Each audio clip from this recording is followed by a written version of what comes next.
Hello, happy new year, you guys. I'm Lise Colucci, and I'm one of the life coaches at queenbeing.com, where we help you to discover, understand, and overcome narcissistic abuse in toxic relationships. Hello, welcome. I hope you guys all had safe and happy New Year's. And as we are, I don't know what I'm going to say here. Here we go with my delay. How are you all? And if you need help with anything related to narcissistic abuse recovery, head over to queenbeing.com. There's a lot of information over there. Make sure you get into the Spanily and check that out if you need support.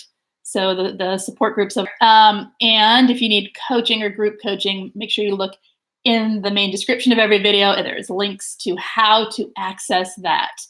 So hey, Shastina and Ellie. Let's get the stream rolling. It's a stream roller. All right. Okay, so I just did a Q&A today. So I asked some questions over on one of the span pages, and I'm just going to read and go.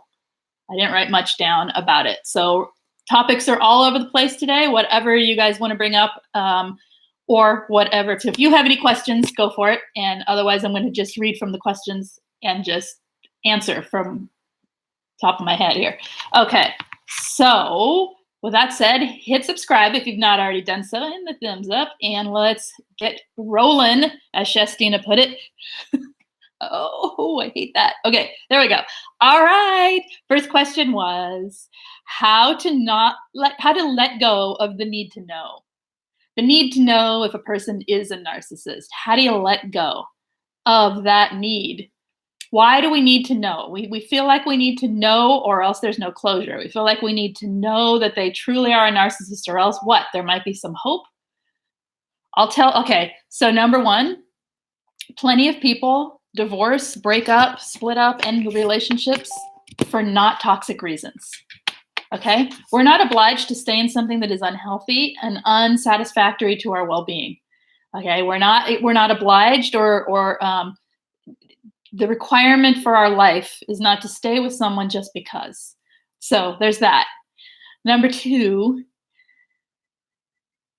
a lot of times we're holding on to that hope because we don't want to accept that a toxic person is toxic. We don't want to believe the abuse that we're experiencing or that we have experienced is real, and we don't want, or we know it's real, but we don't think it's as bad. We don't think it's quite as bad as it seems, or whatever. We have to come to a point of acceptance that toxic is toxic, regardless what you call it. It doesn't need a label to be bad and awful for your life, all right? And that no amount of help can fix some relationships, even if that person isn't a narcissist, okay? It doesn't actually really matter. Abuse is abuse. If someone is emotionally abusing you, you don't need a label to get out, all right? Another thing that can help to let go of the need to know is understanding the behaviors that make a relationship toxic. So, hi, Katie. If you really understand and can identify that the behaviors of a toxic relationship, behaviors of a toxic interactions, then you can start to see what you are tolerating in your life versus what you are working with in your life. Sometimes there's someone's toxic and it's a little bit, and you work on it together, and they're not actually a toxic person. They just have toxic traits. But if someone has compounded toxic traits over a period of time, narcissistic abuse isn't a one-time thing. Someone doesn't just walk up, bop you on the head, and walk away. They groom you. A toxic relationship where there is power and control, such as a narcissistic abuse relationship, there are stages of the relationship that can be patterned and looked at. It doesn't matter whether that person is diagnosed or not. It doesn't matter if you label them or not. The pattern of the way they are with you in relationship is toxic within itself. And if you're the one paying the price for it, chances are they're the abuser, right? And so freedom is the goal. That's right. And so letting go of the need to know if that particular person is a narcissist, and just looking at the behaviors that you can follow, the consistency. The way I know someone is healthy is if they're consistent. If they're consistently who they are, if they're consistent within multiple situations in their life. if they don't flip all over the place and confuse you, and it makes someone feel safer, right? A narcissist isn't going to do that, and a toxic person isn't going to do that. Regardless, any kind of personality disordered person isn't going to be. They'll be consistently dark and consistently painful and consistently abusing you. They won't be consistently evenly. Love bombing isn't consistent. The pattern of it is, right? Okay, so there is no scope today, Joanne. there is questions that I asked on Span to be read here. So I'm just gonna go. Okay, so it took me a very long time, says Robin, to say I don't care what he is. That just doesn't feel good. Toxic is toxic, indeed, right? There is no question today. This question is how to let go of the need to know that the person is a narcissist. And then I'll move on to the next question if I can get my phone to work, because it wasn't. All right, so what are we saying here? Hi, Darla. And Mo, Cowboy, hello. Okay. All right, so another thing you can do is understanding things like gaslighting. Gaslighting in a relationship is toxic. End of sentence. Someone's doing it, you're in a toxic relationship. Or the pattern of your communication with that person is toxic. If that's the only thing they do, then maybe it can be worked on. Maybe they have empathy. I know that people want to hold on because they think if someone has empathy, that the relationship is worth saving. But again, how I started this, plenty of people who are both loving and kind people end relationships because the relationships aren't working. If a relationship's driven to the point of toxicity, the chances of it coming out of toxicity are pretty slim, right? If someone is displaying this a major amount of toxic behavior in a relationship, and there's enough red flags to make you miserable, enough toxic abuse to make you miserable, it doesn't really matter what you call them. And you have to let yourself see that what you're doing is tolerating your life. You're tolerating the experience because you can. We are survivors. We can take a lot. We can take we've been handed the mighty weight of narcissists' emotional lives to do for them and to hand back to them the pretty clean, shiny version of what they want to be seen as, right? So you're looking at these patterns, you realize that that's not what you want for your life. And you realize that you're tolerating versus relating to someone. You're not in a relationship if it's not reciprocal and it's not mutual and both people aren't pulling their own weight and doing their own thing and separate individuals, right? Okay. You're harassed by a narcissist on Twitter. It was horrendous. Blocked her immediately. Tips, ignore, right? I just ignore naysayers and haters and toxic people and people who attack because I have to tell them no. Sometimes I tell people no, I admin. It happens. I tell people no often, and if it's up to them to graciously handle the no, and if they're going to attack me, I just don't deal with them, right? Okay. Okay, so the other thing with that last question before we move on to the next question is when you are trying to let go of the need to know if someone is a narcissist, start the work on yourself. Start working on the self-care. It widens the gap between you and that toxic person when your focus gets more self-focused. When your focus is more going toward the positive, which is your own growth and evolving and healing, it widens the gap between how your life is. It gives you contrast between how your life is the way you want it to flow and how it is with them. And that contrast is super uncomfortable, and that's all you need. You need the discomfort of the relationship to be higher than what you're tolerating. You got to let it hurt. You got to let them be who they are and stop trying to manage them down. Stop trying to manage the relationship. Stop trying to make accountability for them, and don't listen to the cognitive dissonance, because that's what it is. We all get it. So if the fact that we all get it, it means something, right? Okay, so you have to have the strength to be your own friend and get yourself out of there and stop caring who they are or what they are. The the bottom line is it doesn't matter. I don't care what he is. I know what he is. Right? Or she is, right? I don't care. I don't care if there's a label. I know what they mean to me and I know the stuff that they do. And that stuff is not healthy in anyone's life. So, okay. The question was about speed with which the narcissist venom comes in. Oh, okay. I missed it. Sorry. The speed. Okay, but I can't fathom the speed. I blocked her immediately. Oh, because it's fast because that's how they are. It's fast because that's their, like, the second they hear the triggering word that makes them need to react to you, bam, there it is. And they don't have to think about it.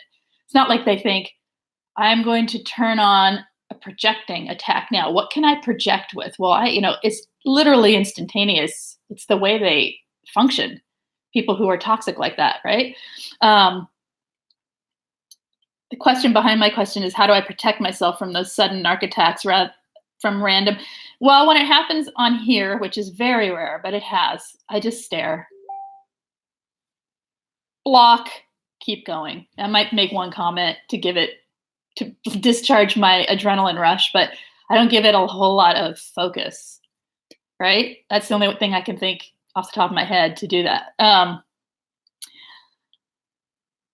We can't worry about other people. We have to just keep focusing on what we want in life, right? We can't worry about the people who are going to come in, the toxic, you did block her, good, yeah. But the aftermath of that fast attack was relentless. That's when you work on yourself, Joe, to not let the adrenaline and the force that comes with that attack get stuck in you. So I have this thing lately where I'm paying attention to energy. I don't know why I'm yelling. I'm paying attention to the way emotions are affecting me in an energy sense in my body and where they get stuck. And I've noticed, like, love gets stuck here. It's so big and it's so powerful. And all I can do is just sit and like stew in it. And it's not healthy because it doesn't flow then. So I'm working on breathing and moving it all over my body and not just letting the emotions get stuck in one place. And that's a whole nother topic, but you might work on where these things are hitting you when they trigger you and unsticking through breathing, movement, anything you can do that you can think of to move that energy out of that area. Because there's no reason to give somebody who does something like that a second more of your time. All right. But you will be stuck with and filled with the chemical reaction, which is the adrenaline. So move it out, breathe, laugh.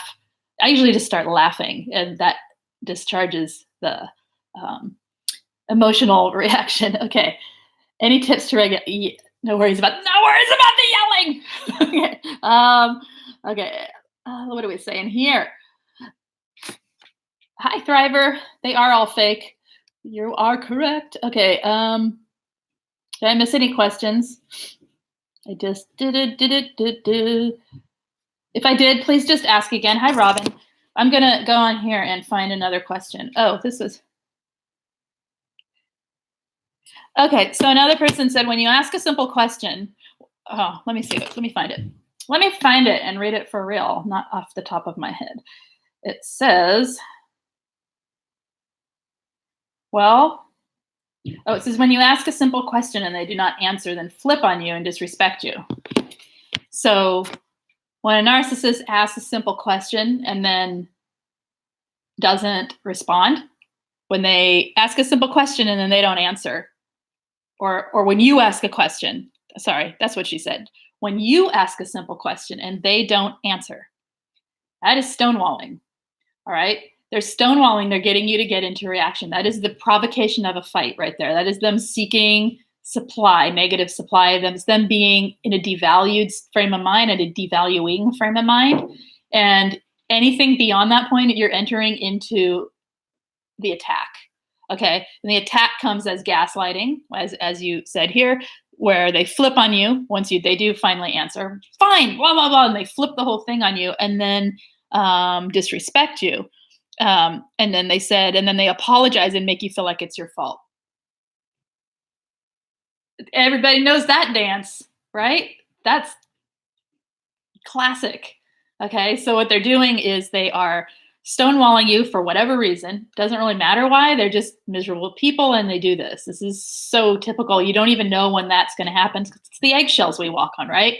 So, and then they're silent and they won't answer you, or they mumble and make you fish for that answer. It starts to, I think what they need is they need the negative release. And so they're looking for the fight. They're looking for the fight so they get the toxic negative supply that they need. They need the control of you.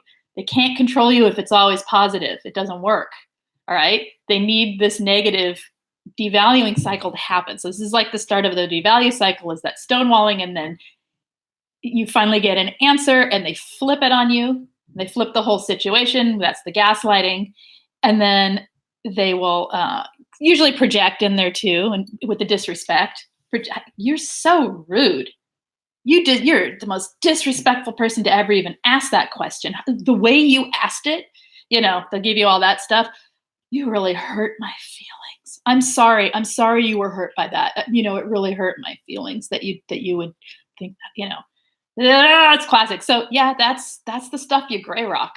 That's the stuff you don't engage in. Is if they're not going to answer the question that you ask, you walk away. You gray rock from that second on. You don't let it get to this point. If it gets further and they're escalating into further behavior, you watch it and you name it in your head. Oh, here comes the gaslighting. There it is. And you gray rock it. Not out loud. You don't say a word to them out loud. And you start looking at these things. You write them down and you see these things. Write them down where they can't see it. And you see that these are the reasons to not continue to try and relate to someone who is unrelatable. All right. Justine is saying, work all that mess out so you don't get into adrenal insufficiency. That's right. Okay. Thriver is saying, my ex-narcissist refers to the two girls, our girls. I reacted once. Now I just ignore it. Yes. Yeah. Okay. So next question. Let me find another one. This is fun. I have no idea what I'm going to answer today. Okay. All right. Delusional thought patterns. I'm just going to read it. Oh, I'm going to not do this one because this is a big topic, and this is, wait. No, this isn't the one. Okay. Delusional thought patterns and narcissistic obsession with other person, the non-narcissist, cheating on them or any other situation when that situation has not occurred. And then there's a long story about their personal story with it, which I think that what they said there is enough to talk about this. And then they continue it, she's saying, past the divorce, and they're still saying that she was the cheater, and to the point of making porn, which, yeah, okay. That delusional state is part of the mask they wear in order to maintain the face that they want to present out there as the truth for the life they live. You're arguing and debating with a lie. It's like a smear before the smear, right? So there's nothing what do you say to a smear? Nothing. You ignore it. There's nothing you can do to fix it. There's nothing you can do to change it to the reality. You can't tell them this is the reality.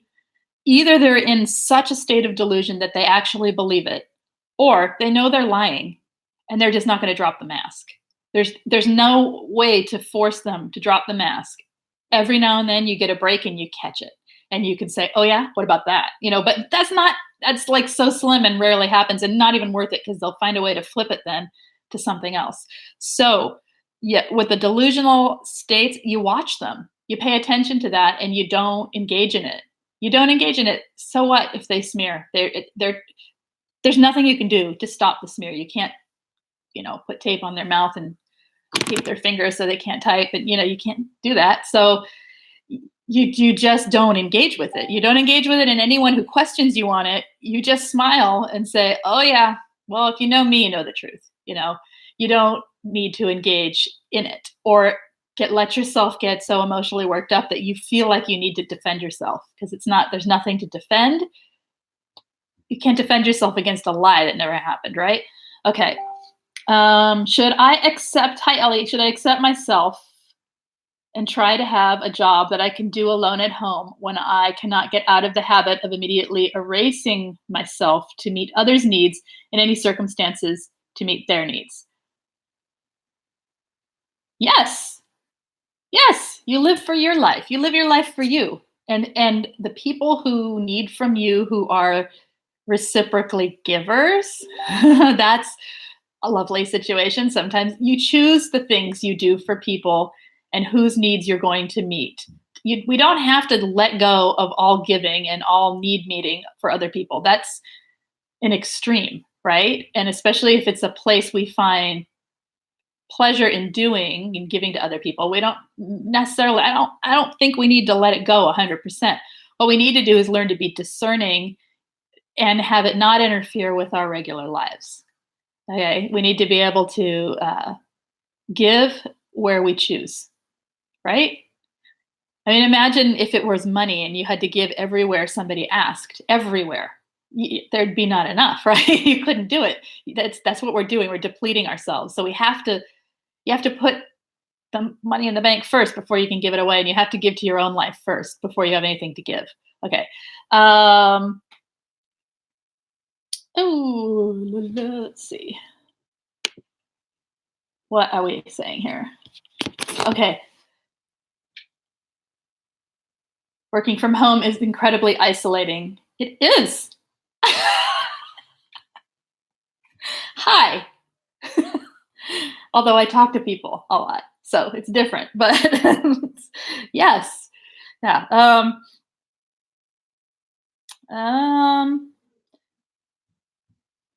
She's saying, why is it so hard to get me back? I used to be happy and joyful and lived life. Why is it so hard to get me back? I even look and speak differently now. I've become uncomfortable and totally intimidated. Why is it so hard to get me back? It's so hard to get me back because not only have you forgotten who you are, because the narcissist has, or the toxic person, or whatever, the toxic relationship in your life has come in and taken control of you and forced your life to be about them. The grooming and the way these relationships are set up creates a situation where the narcissistic person is building the structure that they want around their delusional belief of self.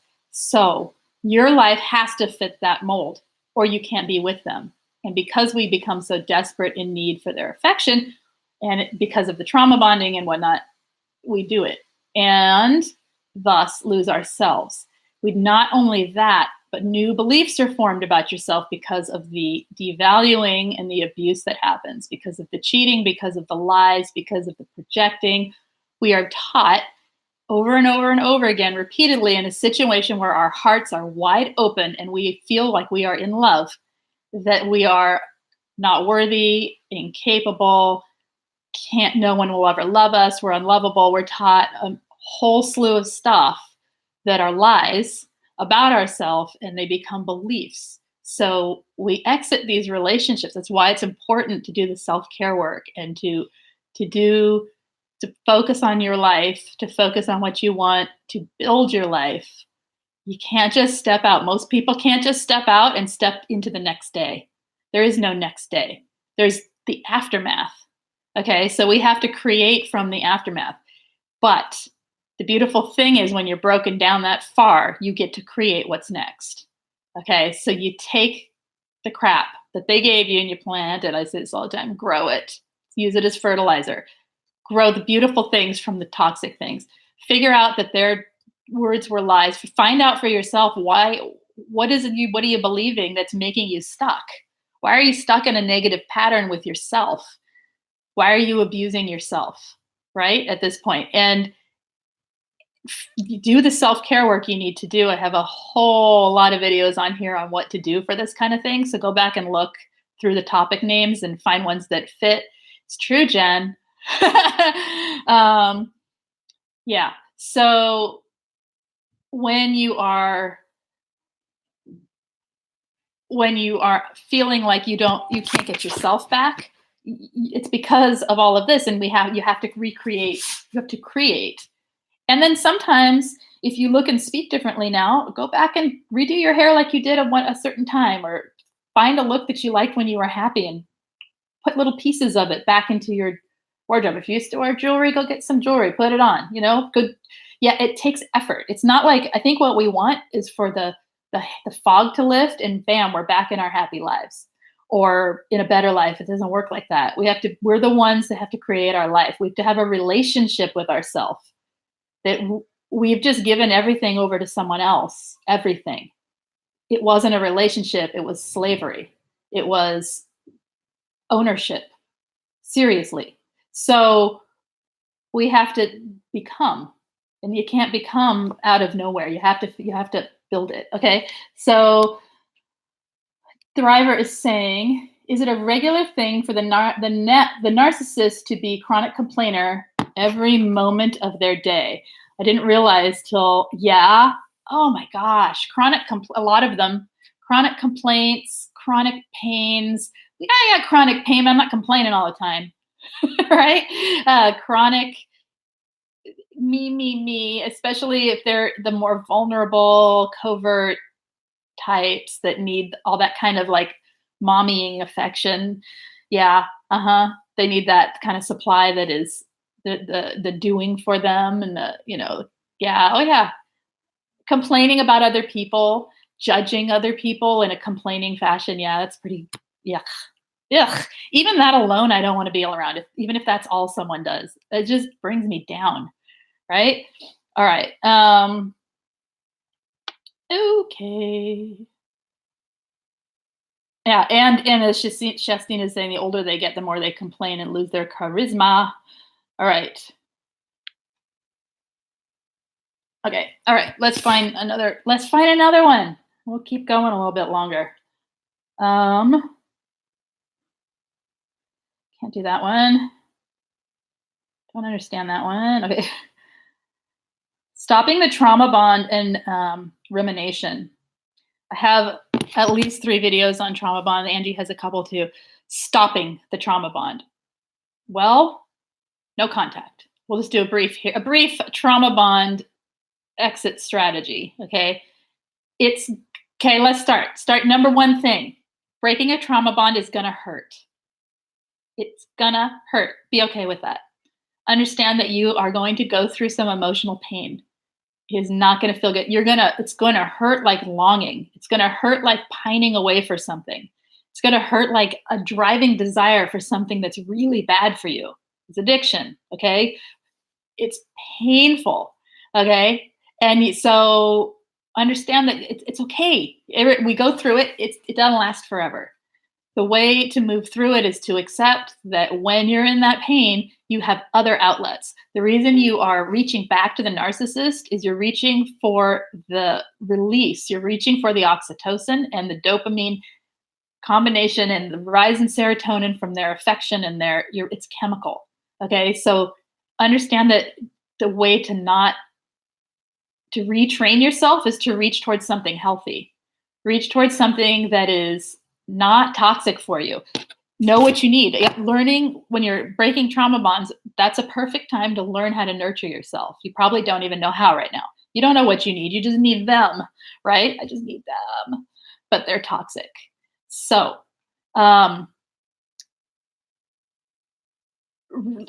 figuring out how to take care of yourself, figuring out that you are needing something. You need what? You need someone to listen to you. You need care. You need validation. You need validation for what? That you're enough, that you're good. Give it to yourself. What comforts you? If you don't know, figure it out.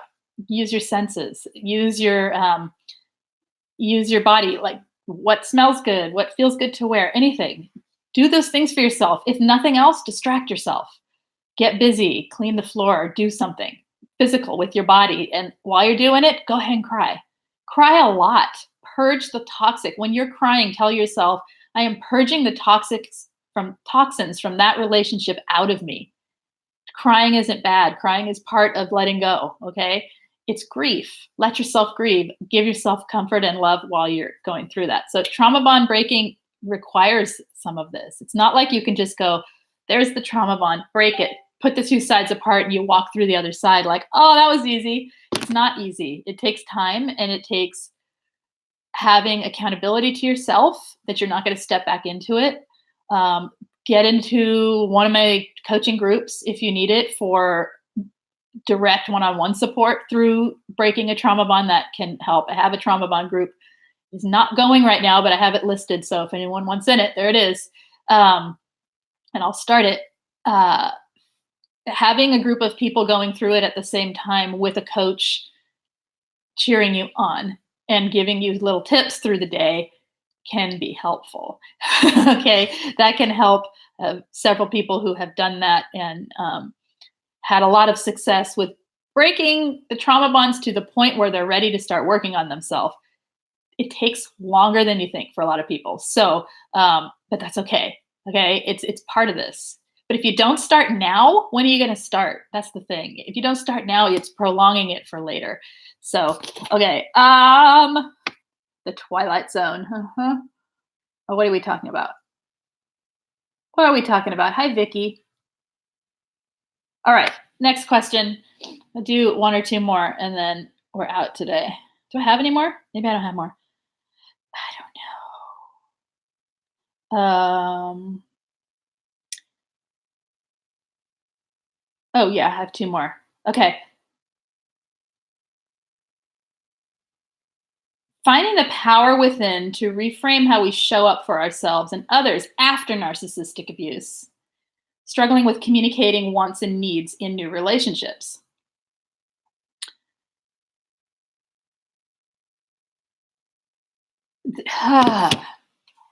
That's tricky, right? Because new relationships are the big unknown, scary place of trust in a stranger.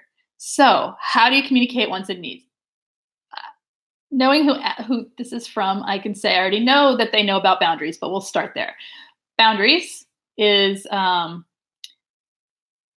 breaking. We'll go back here real quick because Shestin is saying breaking trauma bonds. This is all in caps. Feels euphoric, doesn't it? When broke, it does. It's like when it finally clicks over, you don't care anymore. Oh yes. And then indifference toward the narcissist can happen, and your life can be more about your own life, and you can let go of that attachment. All right, back to this. How? What did she ask? Let me read. Okay. Voicing my own wants and needs, and and instead of a tendency to keep emotionally detached. So instead of voicing wants and needs, you're staying emotionally detached when dealing with new people. I so get this. It's very tricky. I think filling my own wants and needs as much as I can is what I would say if it were me. Filling your own wants and needs as much as you can.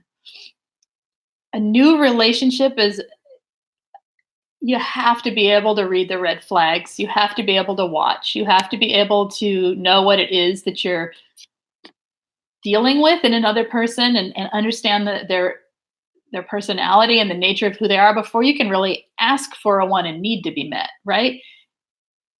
Most of our wants and needs have to come from ourself. And so those come from placing boundaries within the relationship, and to do it in a way, if you don't want to be detached, where you're including the other person's side of things, right? So if you can relate through empathy to what they might need as well, and ask, what do you need for this situation? Like, I don't know, let's just take a random, like meeting someone new, and you have texting patterns that you like. I like to be texted a couple times a day, so I know you're thinking of me. Oh, how cute, right? But don't text me all the time because I'll freak me out. So maybe that's a pattern. And someone else says, oh, well, I'm never really around my phone. Okay. So you're not going to be able to meet that need because you don't check your phone till you get home at night. You like literally don't. And then that's legitimate and that's real for them. Okay. So then you have to compromise and find the thing that works. I think it's about relating to the person. I don't think it's about our wants and needs in an early in a relationship. It's about learning to relate. So maybe it's a matter of that the relationships that you're talking about, when whoever asked that question, is that the relationships themselves are too new to begin to ask for wants and needs. I don't know, since I'm not talking to you directly. But What are we talking about? Okay, I don't know what we're talking about. Other stuff. All right. Anything else you guys want to talk about? Any questions before I head out today? Because I think I'm done otherwise. Anything? Anything? Nope. Nope. We're all good. Everyone's happy. How was your New Year, you guys? You guys have any celebrating? I know some of you I saw in the hangout, so that was fun. What if the thank you, Andrea. What if the narcissist knows you are going to go? Oh, that was the question I was going to do. Yes, thank you. Sorry, I saw that in here. What do you do when the abuser is trying to figure out that you're going to go? You go quick. You don't give them time to scheme and plan. You have a safe and clean escape route. I don't know your situation. If you want to talk a little bit about the situation, you can, but I don't know it. So I'm going to talk generally. What do you do if they know that you're going to go? Is you protect yourself as much as you can. You don't stick around too long. You have to save money.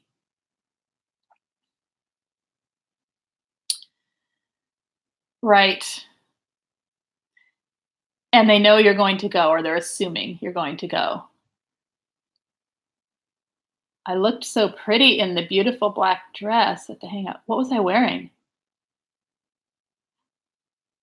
I don't remember. You wore your chore clothes and no makeup. You have 3 children, and they're assuming you're going to leave. Well, you could fake them out and keep things status quo so they lull back into lack of suspicion. It's hard. You got to do a lot of gray rocking and a lot of smiling while you do it. You know, it's hard. You're dancing a dance here in order to keep yourself safe. Remember your goal. Remember your aim is freedom, and that the interactions that you're having don't have to be genuine. They are there for your safety and protection and to get you towards your aim. This isn't about saving a relationship. This is about saving yourself. So you do what you need to do in that regard. Are you physically safe from this person? I hope. If not, then it's a whole nother topic, right? Let me think a little more on it, Andrea.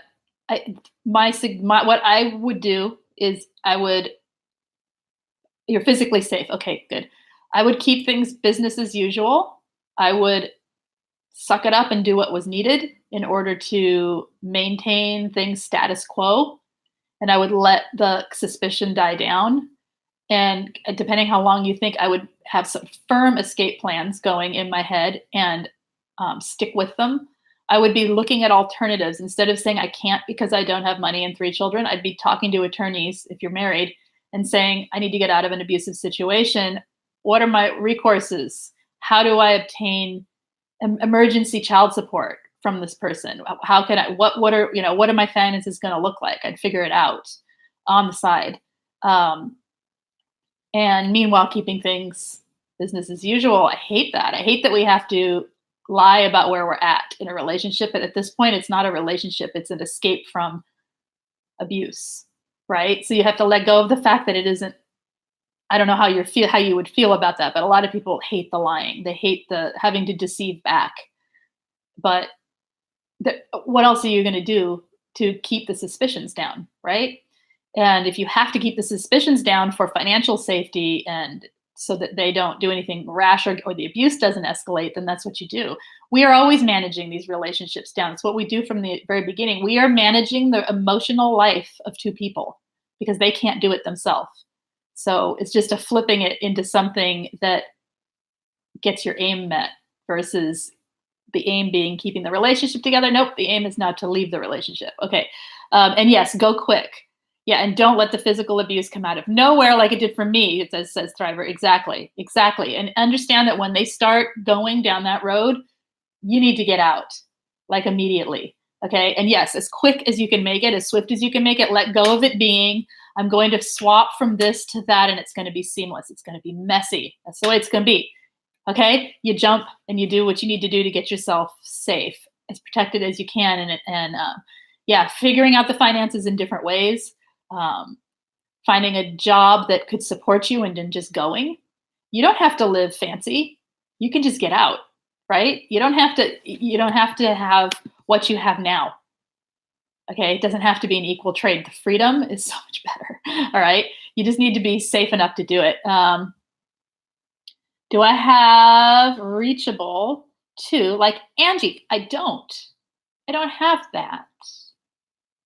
Have that. What I do instead, Ellie, is group coaching. People have talked to me daily in within my groups. So if they had, if so, it's basically kind of similar, except it's small. It's within the group coaching. So there's with the group coaching there is a meeting.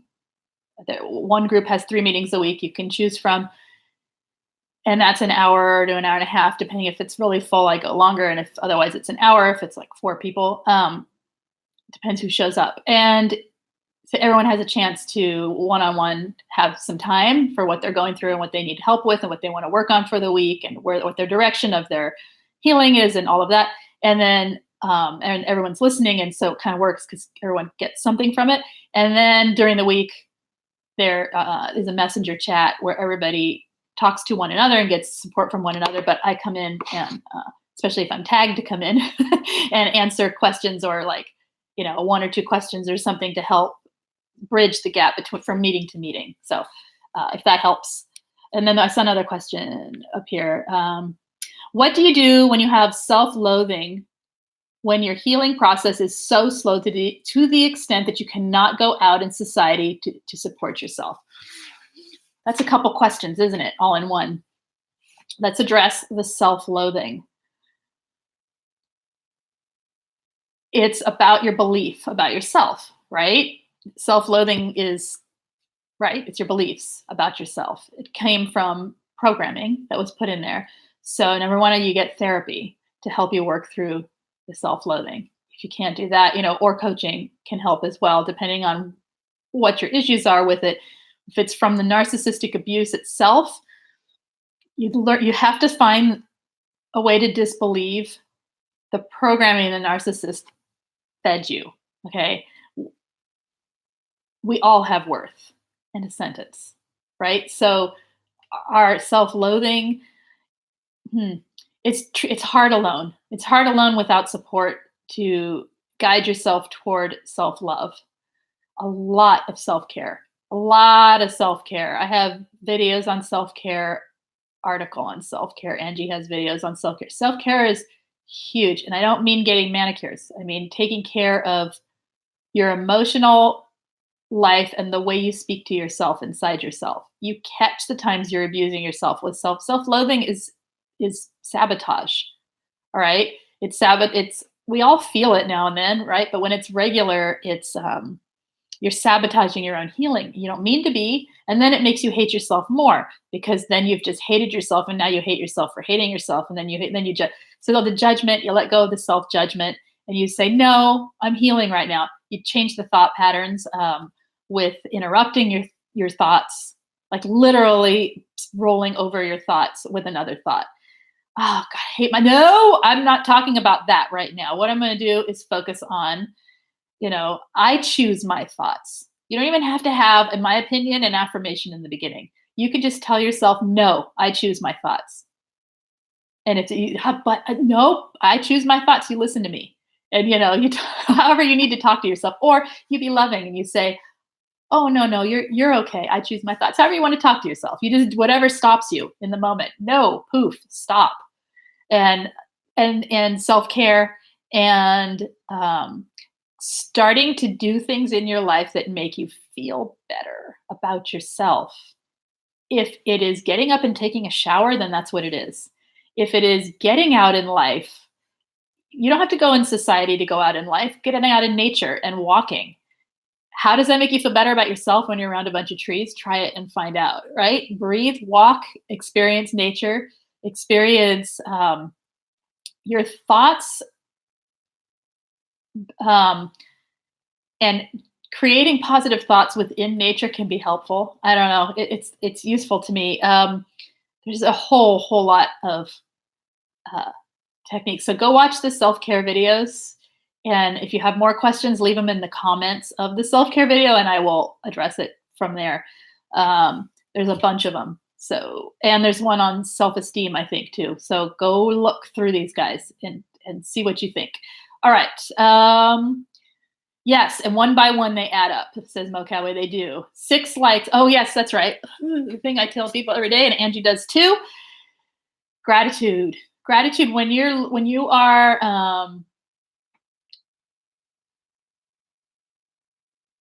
it's in Asia and it's 8:23 a.m. here. I have different times for groups. So look at the times. I have one that's 11 a.m. I don't know. I'd have to do the time. You do the time calculations. Go look at the times for the group. The link's listed in the main thing.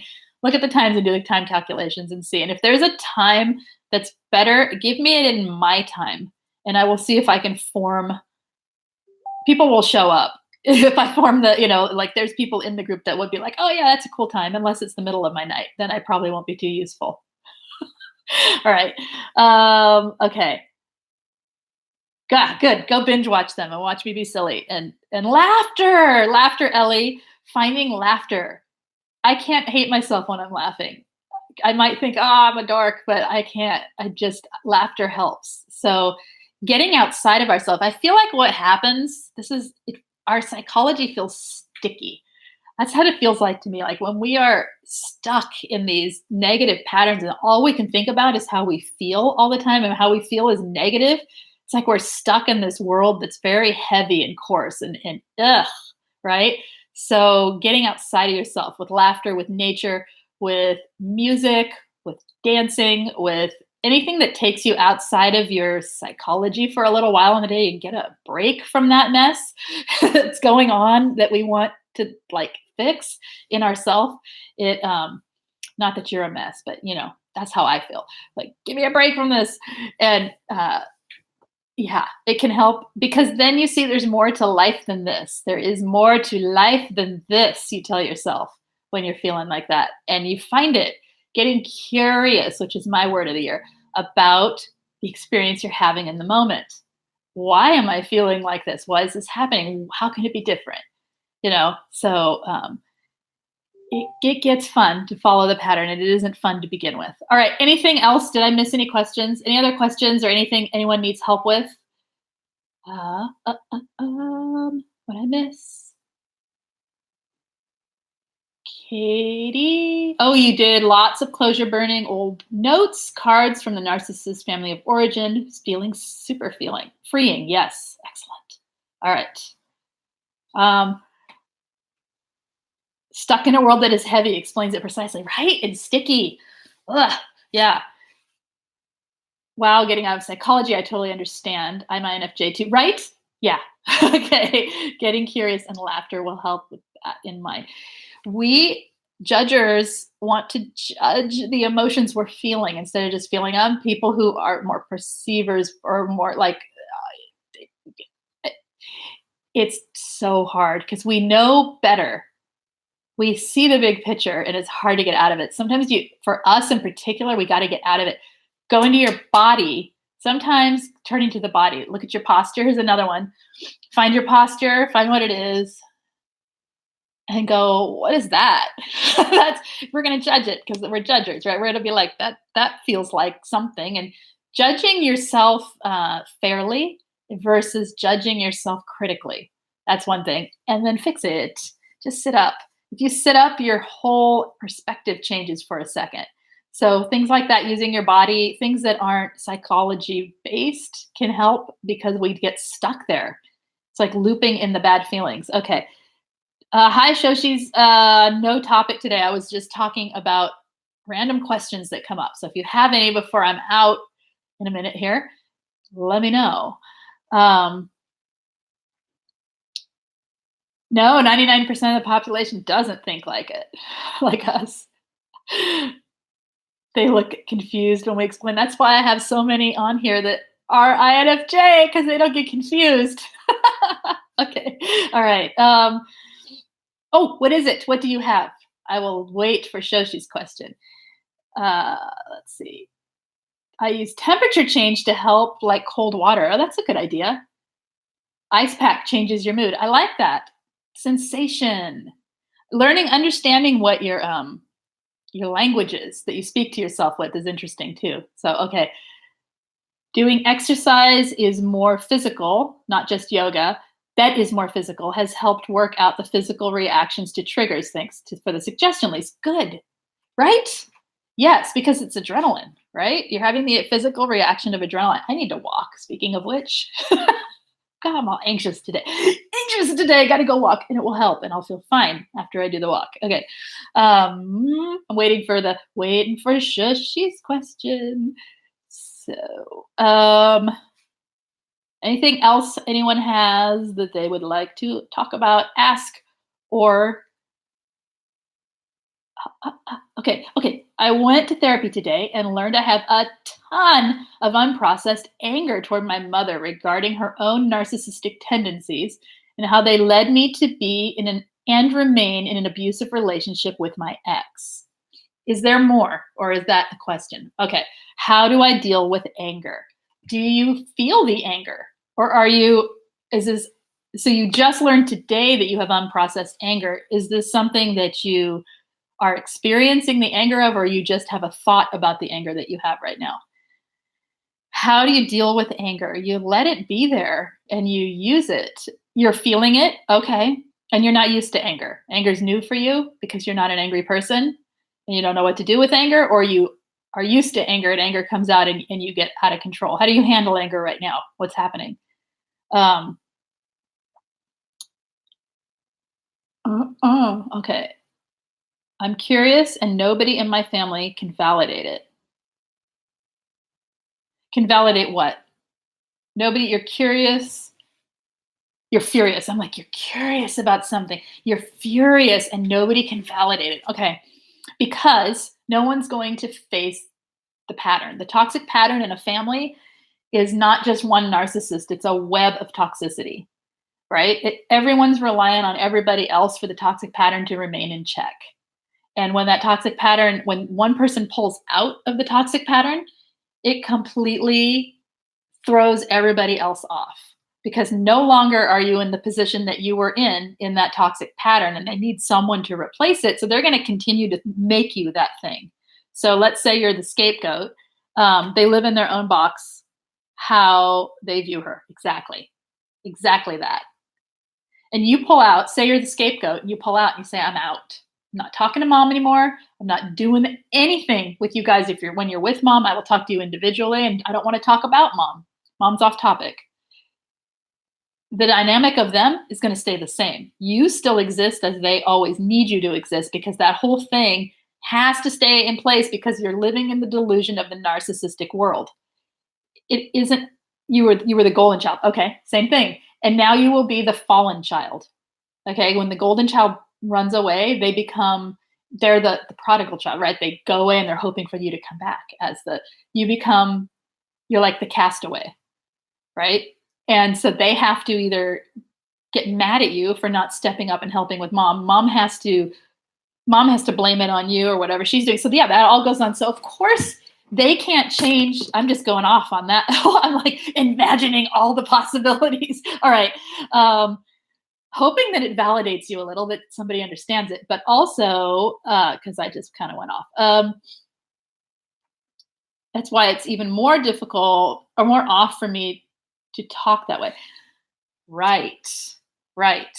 Because do you have golden child guilt where you've seen everyone else take the abuse, but not you, and now you have to like suffer the fact that you were made the golden child? Oh, it's horrible. The whole thing is horrible.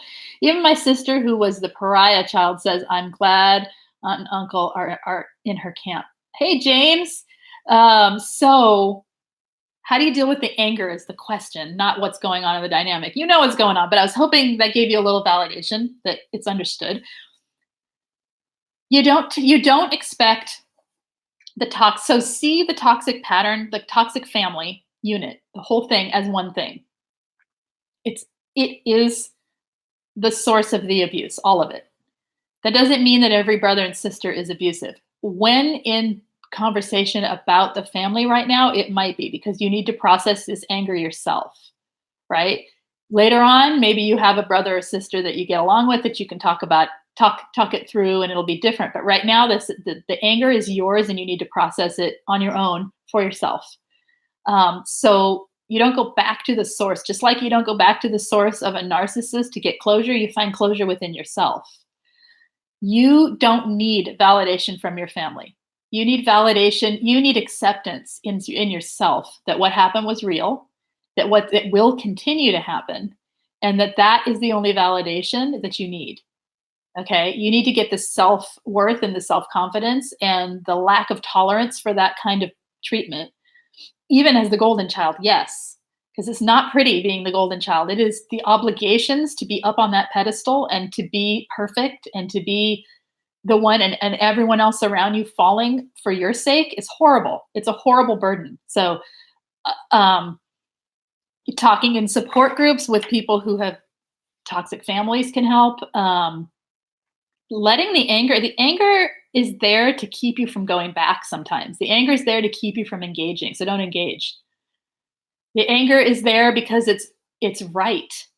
You were treated badly you were born into a family that is dysfunctional. Yeah, we get angry about that. It's okay. You don't want to get stuck in the anger. That's the only problem. And I don't know how long you've been feeling the anger, but sometimes just you're so angry with my mother, and it's okay. It's okay. We all get angry with our toxic abuser. Okay.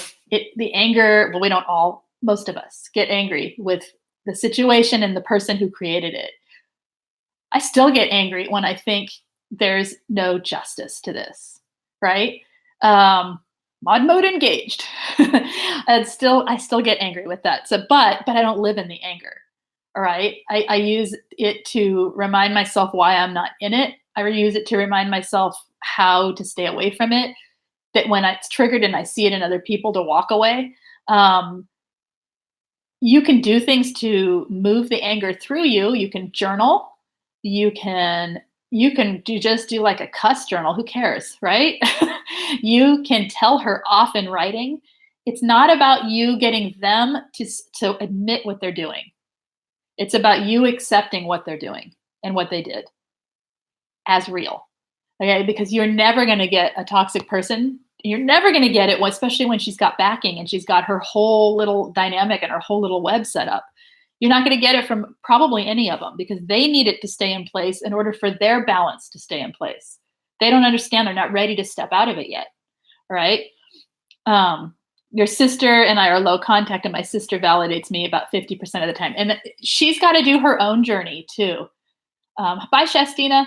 She's got to do her own journey. Your sister. So one thing you can do is give your sister some space to do her own work and her own journey here. She's got to come to this herself. Okay. She's not where you're at with it. And just because she lived through it with the person doesn't mean she's where you're at with it.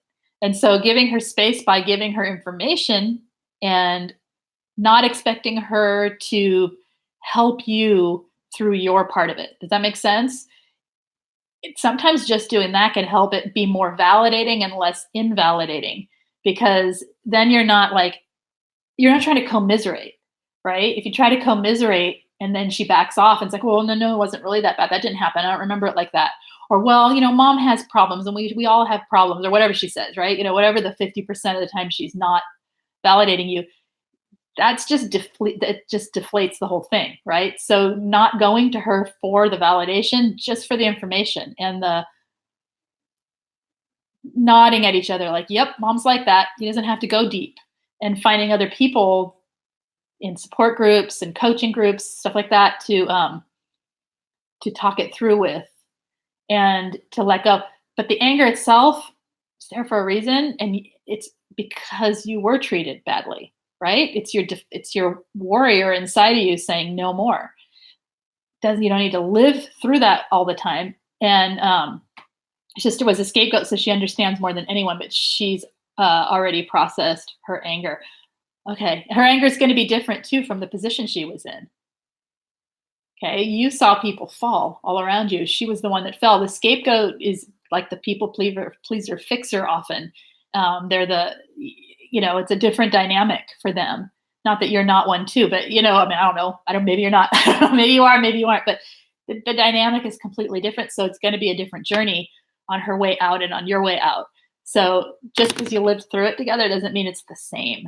So try to see it like that. Like give her space to have her own journey on the way out and you have yours so that it's not invalidating either one of you because I don't know what she's feeling, but maybe it feels that way to her. Like when you argue about it, that it feels like you're just bringing it back up again. And I don't know what she's feeling, but it can get too close, right? So finding other people, support groups, coaching groups, individual coaching, whatever you need, therapy to help you process. Like you said, you have a therapist. So we were both groomed to people please, but yes, very different journeys and very different ways of people pleasing. Yours is in the realm of perfectionism probably, and in the realm of needing to keep order just so and to keep the peace so nobody else gets hurt and to protect other people by not making any waves. And now this anger wants to make some friggin' waves, right? So maybe it's allowing yourself to be angry. My kids are about to like knock on my door and make some noise. There we go. Oh, maybe not. All right.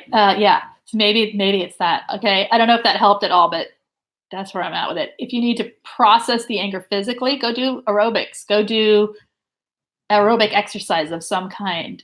Take a lot of walks. Go hike some hills. Go punch something you're allowed to punch, like a punching bag. Go move the energy through you and direct it towards something positive. Plant a garden. Do something physical that moves the physical energy of the anger out of you, so you're not taking it out on other people or yourself. All right. Okay. Don't write to your mom. I would suggest waiting for that. Writing to your mom, but don't send it. Write a letter to your mom. Do not send it. That was what I meant. Writing it out as if you would send it, everything you want to say, do not send it. Okay. It will invalidate you. Sending them, yeah. Okay, good. Not to send. I'm going to say it out loud in case anyone watching thinks, oh, I'm going to write a letter. Write a letter to the narcissist. Don't send it. Keep it for yourself. Sending it makes the closure thing have to start all over again. Because what happens is they rebuttal it. They call you crazy. They use it as evidence against you and how mean you are to them. They threaten with it. They invalidate it. They gaslight you. And then you have to start all over again, trying to find something to make closure. And so all these little pieces are for your own private world, like you're saying, your private journal. Yeah, and I would write it on something you can tear up and burn, or something you can take a black Sharpie and color the whole page of. Like just something, or you can cross it off or do something with it. Yeah. All right. Anything else? Yeah. So that I would use, like I said, anger, try and go to all the parts of yourself, your physical body, your emotions. Let yourself feel it. Validate it. Tell yourself inside, yes, I'm angry. It's right to be angry right now. That is a right thing to be angry about. And I support you in your anger, right? Instead of saying, I shouldn't be angry. You probably weren't allowed to get angry as the golden child ever, right? And, no one's allowed to really, depending on if you're a golden child who has taken on the narc tendencies, which it doesn't sound like you are, or the golden child who is an empathic person who then has to never, ever, ever get angry, has to be perfect and quiet and peacekeeping. All right. Yeah, you weren't. So you are. Guess what? You have permission to be angry. Guaranteed your therapist probably said that too, right? Yes, you're very empathic. I assumed so. And so you're allowed to be angry. And if you tell yourself you're allowed to be angry, don't beat yourself up for it. Doesn't mean you can act on that anger and go hurt other people or yourself, but you're allowed to feel it. And sometimes just telling your emotions that they're right and real is validation. And then your body, move your body, write it out, use your mind, things like that. Okay, all right. I will elicit a response of anger, intimidation, shame, blame, and smear campaign from the narc. It will, yes, if you say anything to them personally or out loud. Yeah. Or in writing or anything. Yeah. Yeah. Ask me how I know. Okay. Okay. So we're going to head out today. We're over an hour. Overtime. I'll see you guys tomorrow. I don't know what the topic will be. If you have one ever, you can always leave them in the comments section, not the chat because I'll miss it, but the comment section of any video anywhere. I get the notifications on them. So, or write to me or whatever if you have a question. If you need texting notification of my going live, text me at 33222. Put the word Lise live, LISE, hit send. And I will text you 10 minutes prior to being here. If this is your first time here and you're not already subscribed, hit subscribe. Hit the thumbs up. I hope you all have a great day and welcome to the new year.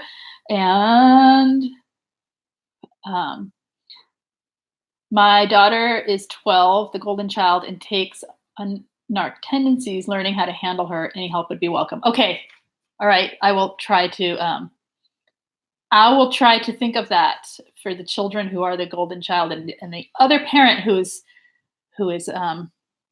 trying to parent as well with a narcissist still involved. Okay. Oh, I'm glad you're first time here. Welcome, Thriver. Welcome, welcome. Okay, and we're here 4 times a week, so join us up. Okay, and like I said, text me 33222. Put the word Lise live, LISE. Also hit subscribe here. Hit the thumbs up. Let's talk tomorrow. I'll see you guys later. Have a great evening. I hope I do too. Okay. I need to go have some fun. All right, bye.